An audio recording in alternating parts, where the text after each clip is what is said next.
Hi అండి, welcome back to Jessie cooking recipes. ఈరోజు మనం క్యారెట్ ఆనియన్ దోశ ప్రిపేర్ చేసుకుందాం. ముందుగా స్టవ్ ఆన్ చేసి ప్యాన్ పెట్టుకోవాలి. ఆయిల్ వేసుకోవాలి.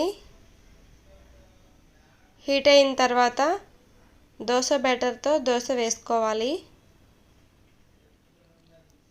దోశ చాలా బాగుంటుందండి. ఎప్పుడు రొటీన్గా కాకుండా ఇలా పిల్లలకి అప్పుడప్పుడు చేసి పెడుతూ ఉండాలి.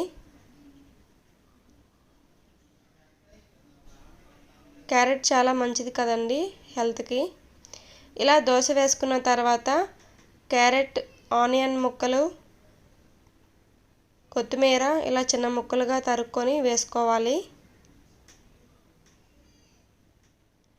మీడియం ఫ్లేమ్లో ఒక 2 నిమిషాలు కాలనివ్వాలి.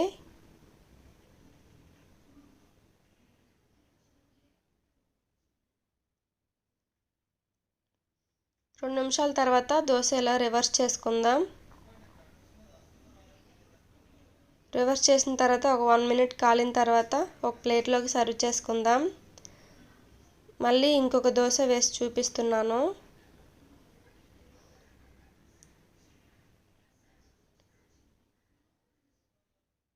ఇలా దోశ వేసుకొని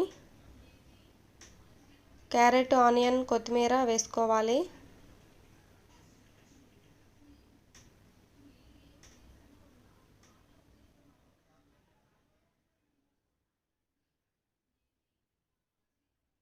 వేసుకొని దోశ చుట్టూ కొంచెం ఆయిల్ వేసుకోవాలి.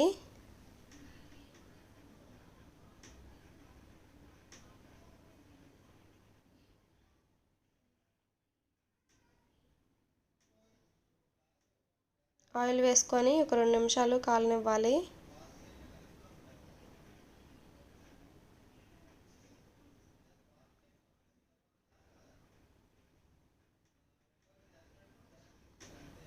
అంతేనండి, రెడీ అయిపోయింది క్యారెట్ ఆనియన్ దోశ.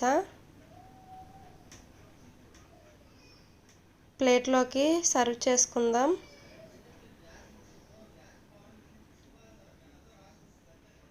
ఈ ఏ చట్నీతో అయినా సరే బాగుంటుందండి. పల్లి అండ్ కొబ్బరి చట్నీ అయితే ఇంకా బాగుంటుంది.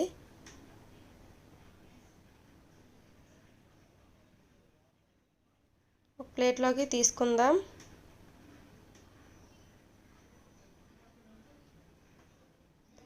అంతేనండి, రెడీ అయిపోయింది. ఈ రెసిపీ మీకు నచ్చినట్టయితే నా ఛానల్ని సబ్స్క్రైబ్ చేయండి.